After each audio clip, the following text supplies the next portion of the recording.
Karena ikan cantik itu relatif. Dia tidak melihat kesempurnaan, tapi dia ngelihat apa ya, inner beauty-nya ikan. Dan ekornya itu tinggi ke atasnya bagus. Jadi seperti apa ya, beginilah ya. Gitu. Kecantikan tidak melihat dari kesempurnaan. Benar, benar.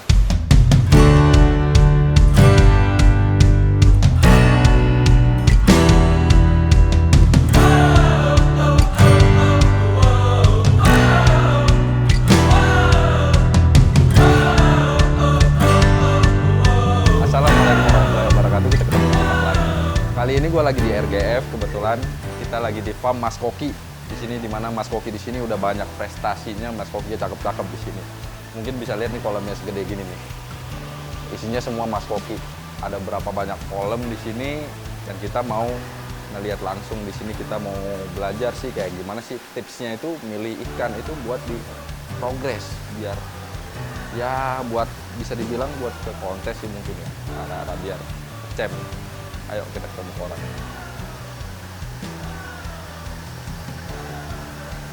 Bang, nah.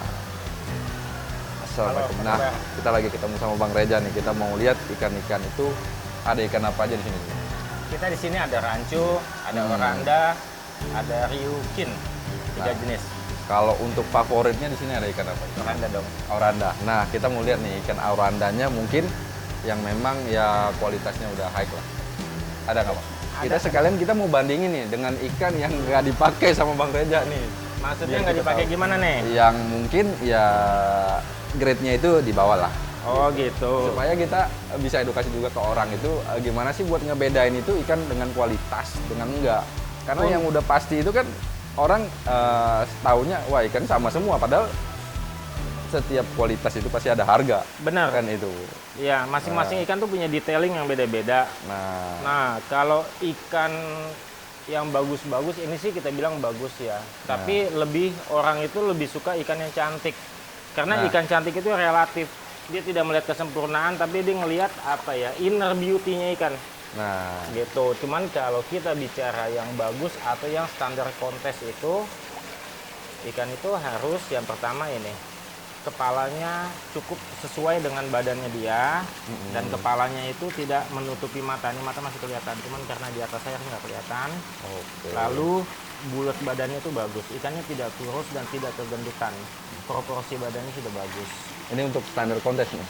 Ya, dan ekornya itu tinggi ke atasnya bagus. Jadi seperti apa ya, beginilah ya. Nah, iya. Gitu, nah ini udah dapat semua. Terus ini sirip dorsalnya dia tuh harus tegak lurus ke atas, tidak boleh melengkung, tidak boleh terlipat. Begitu juga ekornya, yang bawahnya harus tegak. Dan ini udah kelipat sedikit. Udah kelipat sedikit dan ini tidak masuk kontes. Gitu, ini jadi daun red. udah ketahuan ya. Ya, minus untuk ikan kontes dia sudah nggak masuk. Tapi sebagai ikan cantik lihat dong. Nah, Cantik banget. buat keindahannya nih. Ya. Gitu. Kecantikan tidak melihat dari kesempurnaan. Benar, benar. Karena itu selera mata dan ada nilai estetiknya sendiri. Ya, dan kalau ikan yang bagus atau ikan yang layak buat kontes itu detailingnya di akuarium melihatnya. Oh gitu. Tapi ada nggak Bang yang udah di dalam akuarium yang mungkin lebih gampang gitu kita ngeliatnya tuh? Ada. Oke. Tapi ikannya masih kecil. Nggak apa-apa, yang penting kan itu ikan bisa kita ulik itu potensinya itu dengan apa sih nilai-nilai poin pentingnya itu dari ikan kontes. Ya.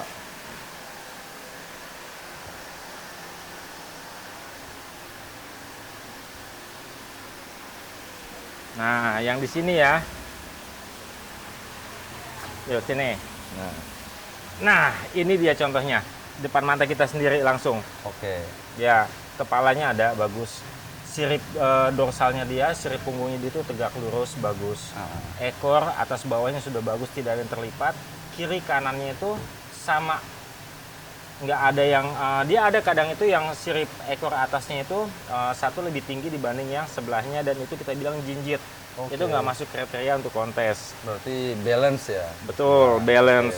Nah, kembang yang di bawah pun juga dia bagus segitiganya, dan kalau berenang itu dia bermain seperti gini. Gitu.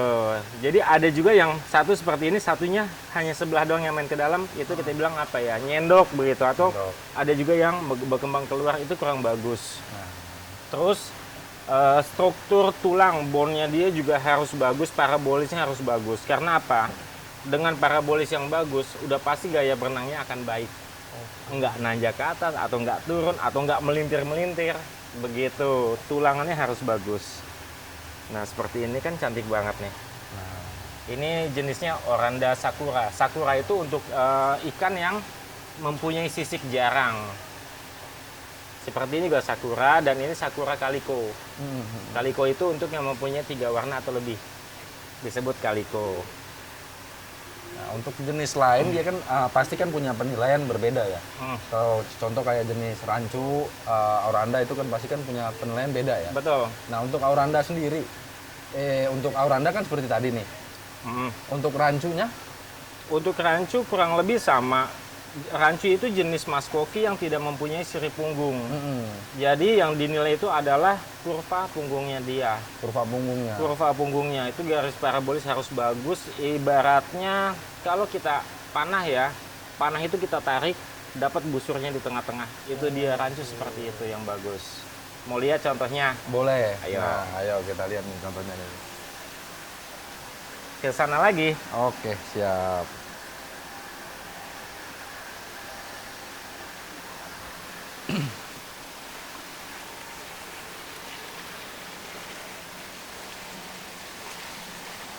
Mana ya? Tunggu sebentar. Nah, ini dia.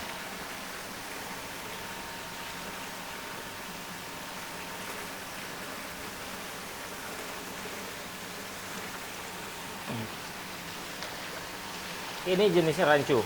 Nah, Ada yang namanya rancu, ada yang namanya lion head, atau udah semi hybridnya itu lion chu. Nah, kalau rancu itu, ini rancu hybrid, kepalanya masih agak gondrong. Dan dia, apa namanya, backbone itu sangat tebal sekali. iya. Dan ini dia yang kita bilang busur panah. Wow. Tunggu sebentar. Nih, biar nyiprat ke saya aja. Ini dia. Oke. Ini busur panah seperti panah yang kita tarik, busurnya dapat seperti ini. Garis parabolis dari kepala sampai ekor itu dapat sehingga gaya berenangnya stabil. Ada yang punggungnya itu agak sedikit tinggi ke atas, itu jalannya akan menunduk. Kalau dia kurvanya terlalu ke bawah akan menanjak. Begitu. Nah, ekor rancu itu identik dia pendek ya. Ekornya pendek, nggak panjang seperti Oranda yang tadi.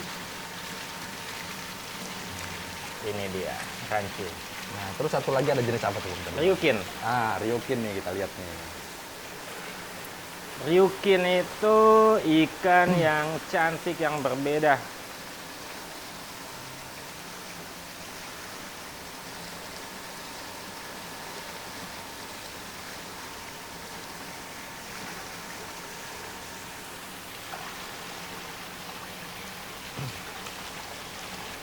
Ini dia.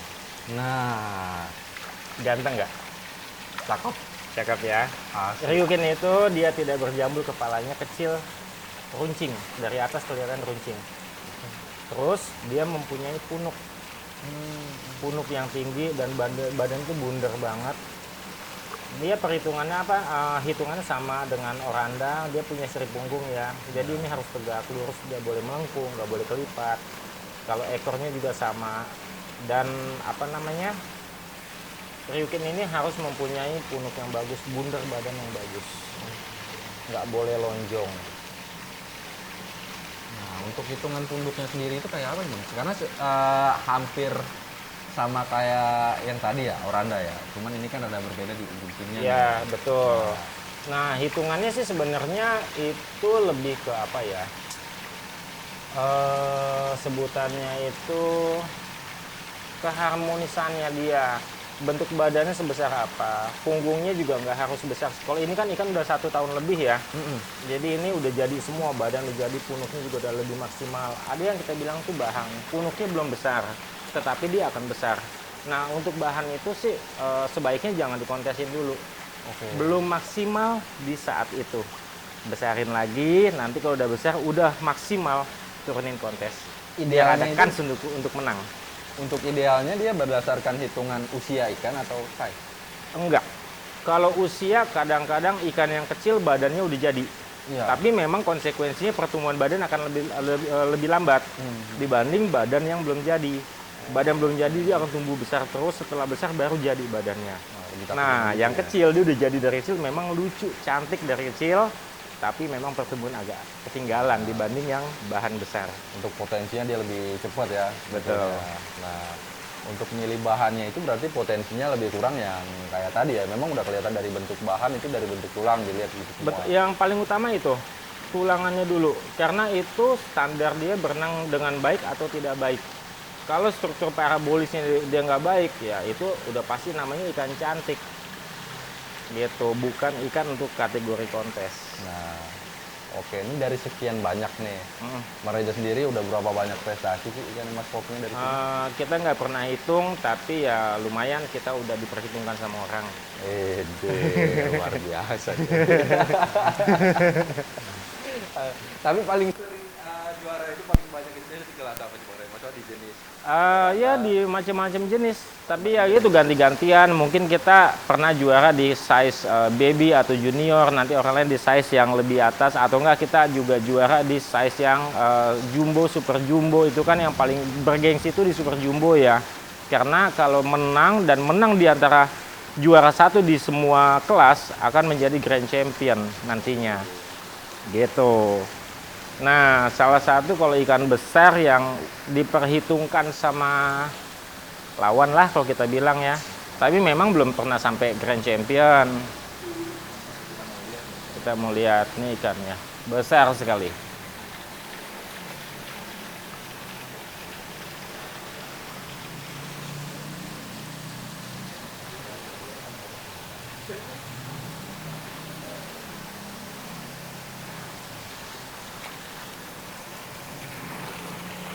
Ini dia.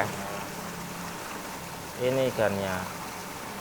Ini beberapa kali event juara satu terus. Rancu.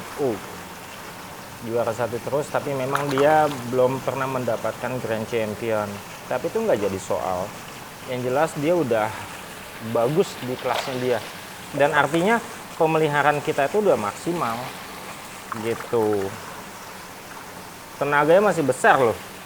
Tenaga besar banget, dan ini size-nya 23 cm terakhir diukur. Nggak tahu sekarang masih 23 atau sudah 24 cm. Nah, ini kalau dilihat dari ikan ini, maksudnya tenaganya itu masih ada buat di kompetisi atau enggak, itu dari apa ini? Tenaga, kalau tenaga nggak dilihat, yang penting ikan itu masih perform. Dia berenangnya masih baik. Ada ikan yang begitu dia arena kontes itu pasif, diam aja. Kalau diam itu juri susah untuk menilai ikan ini bagaimana gitu kan. Tapi kalau ikan itu bergerak terus, dia aktif, juri akan mudah. Dari sebelah kiri dinilai bagus, dari sebelah kanan dinilai bagus, gaya berenangnya bagus, ngitung poin-poinnya itu mudah. Tapi masalah di air nggak dia Bang? Pas waktu kita misalnya kan otomatis kan kita kontes ini kita bawa ikan. Betul, itu sih beda-beda wilayah itu beda kualitas air, dan sekarang memang kontes umumnya sudah distandarkan itu dengan air tangki atau air gunung ya. Dengan air gunung supaya kita nggak harus kena pencemaran dalam air, misalkan mengandung zat besi atau segala macam gitu. Itu standarnya gitu. Dan biasanya sih paling hanya adaptasi sebentar, karena kalau di tempat kontes itu ukuran akuariumnya kecil, 120 kali 50 kali 50 mungkin, kurang lebih ya ukurannya ya.